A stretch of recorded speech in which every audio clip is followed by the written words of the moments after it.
Price lord, welcome to Hosanna real estate. இன்னைக்கு low பட்ஜெட்டில் வந்திருக்கிற ஒரு 5 ஏக்கர் 80 சென்ட் பற்றி தாங்க நம்ம பார்க்க போகிறோம். இது ஒரு எம்டி அக்ரி லேண்டுங்க.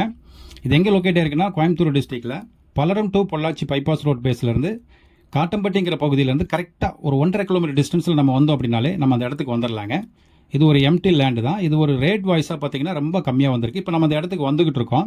கட் ரோட் பேஸ்லேருந்து நேராக உள்ள என்ட்ராய் வந்தோம்னா ஒரு 18 அடி அகலம் உள்ள ஒரு மெட்டல் ரோடு வழியாக நம்ம உள்ள என்ட்ராய் வரோம். கரெக்டாக ஒரு 1.5 கிலோமீட்டர் உள்ளுக்குள்ள நம்ம வர மாதிரி இருக்கும்.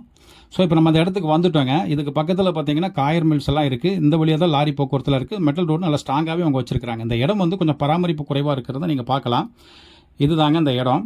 மொத்தமாக இதோட ஃப்ரண்டேஜ் வந்து பார்த்தீங்கன்னா கிட்டத்தட்ட ஒரு 650 அடி பக்கம் அப்ராக்சிமேட்லி நமக்கு இருக்குது. பக்கத்திலே குடியிருப்புகள் இருக்கிறதுங்கிறதையும் நீங்கள் பார்க்கலாம்.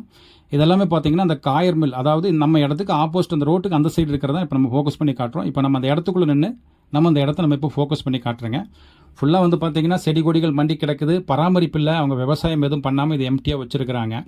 ஸோ அதனால் அந்த இடம் உங்களுக்கு பார்க்குறதுக்கு அப்படி தெரியுதுங்க. உள்ளுக்குள்ளே எந்த விதமான இபி லைனோ எந்த விதமான டிஸ்டர்பன்ஸ் ஆகிற மாதிரி எந்த விதமான இதுவும் கிடையாதுங்க. உள்ளுக்குள்ளே போரு ஃப்ரீ சர்வீஸ் எதுவுமே அதில் இல்லை. வெறும் எம்டியான அந்த லேண்டு மட்டும்தான்.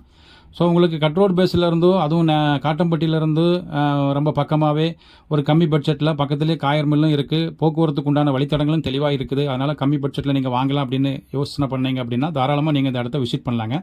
லோ பட்ஜெட்டில் நீங்கள் தேடிட்டு இருக்கிறீங்கனாலோ இல்லை 2 பேர் நீங்கள் 3 பேர் வாங்கி அதை மறுபடியும் நீங்கள் ரீசேல் பண்ணுற மாதிரியோ பிரித்து சேல் பண்ணாலும் பண்ணிக்கலாம். ஏன்னா ரோட் பேஸ் வந்து நமக்கு அதிகமாகவே இருக்குதுங்க. ஸோ அந்த இடத்த க்ளீன் பண்ணி பார்க்கும்போது இன்னும் அழகாகவே இருக்கும். இன்னும் இந்த இடத்துக்கு ஒர்த்து இன்னும் அதிகமாயிரும். இதுக்கு அவங்க ஓனர் கேட்குற ப்ரைஸ் எவ்வளோன்னு கேட்டிங்கன்னா ஒரு ஏக்கருக்கு 58 லட்ச ரூபா அவங்க கேட்டிருக்கிறாங்க. டோட்டலாக 5 ஏக்கர் 80 சென்ட் இதோட ஏரியா. பக்கத்தில் குடியிருப்பு இருக்குது. தேங்க்யூ ஃபார் வாட்சிங். Please subscribe my channel.